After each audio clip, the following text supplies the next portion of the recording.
മൗനത്തിൻ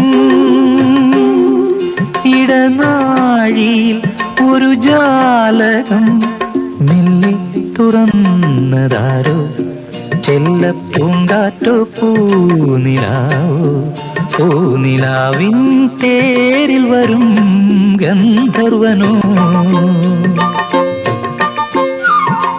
മൗനത്തിൻ ഇടനാഴിയിൽ ഒരു ജാലകം